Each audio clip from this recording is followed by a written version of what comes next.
making videos about how War Thunder can be improved, and making videos about historical inaccuracies. Contrary to popular belief, I do not think that realism equals better. A game obviously has to be fun before it's realistic, unless you're playing a hardcore simulator, I guess. However, I think Gaijin can make some changes that be both realistic and improve the gameplay overall.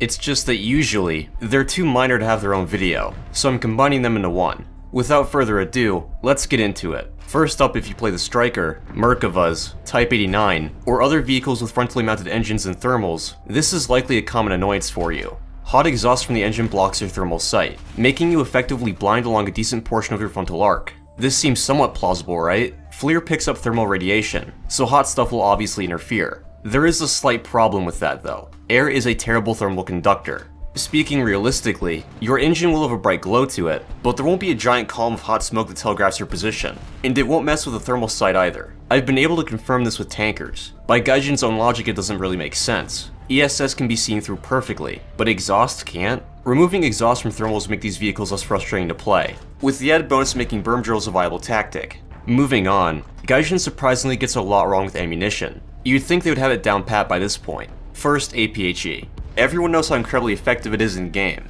Even when heat or APDS shells are available, I'll still use APHE. You don't get as much penetration, but it almost always one-shots. That is more than worth the trade. In War Thunder, it functions like so. It penetrates, goes a short distance, then explodes, sending shrapnel flying everywhere in the tank's interior. The shrapnel flies out in more or less a perfect sphere, meaning that very little aiming is required most of the time. In reality, it's very different. When the shell explodes, the shrapnel flies out in a cone, not a sphere, meaning that the damage is a bit more localized. I seem to recall that in a study, between Solid Shot and APHE there is very little difference. The damage was very similar. I don't think that would be good for the game, since it would make APHE mostly redundant, but APHE's damage should be scaled back a bit. Funnily enough, some APHE does behave correctly in War Thunder. APHE on Swedish vehicles mostly explodes out in a cone. Some shrapnel still flies back, but the effect is pretty noticeable. It seems like Gaijin did it as a trial run, then just never pursued it. I have no clue why, because it feels perfect in my opinion. And speaking of overperforming ammo, after the overpressure mechanic, high explosive is way too strong. Basically, no matter how big the shell is, if you manage to penetrate a tank with high explosive, it will kill the entire crew, even if there's a ton of space between them. The issue is that when they hit the plate, they spend a lot of energy getting through that plate in the first place, even if it is relatively thin, so the damage is a bit more localized than you might expect. Obviously KV-2 should be one-shotting, but a Sergeant York shouldn't.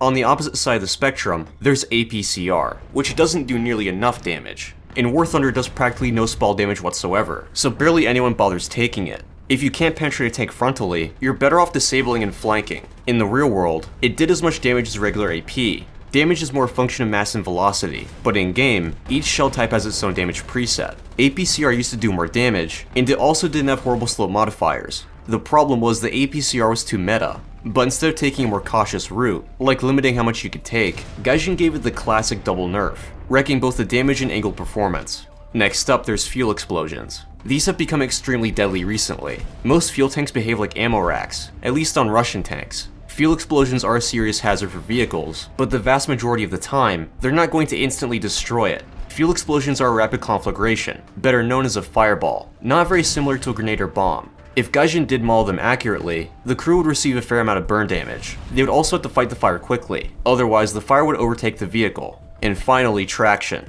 Everyone already knows about this, but it's so annoying that I'm going to talk about it anyway. Tanks were developed because they offered two main things: low ground pressure and more traction. Tanks are known for tackling rough terrain, so when a tank in War Thunder can't climb a slight hill, there is a serious problem. As far as I can tell, every tank in US service can climb a 60% slope. Here's an idea of what that looks like. Instead of simply blocking off exploitable map areas, now every tank has to suffer. Anyway, that's all there is to it. I hope you guys enjoyed the video, and I'll see you on the next one.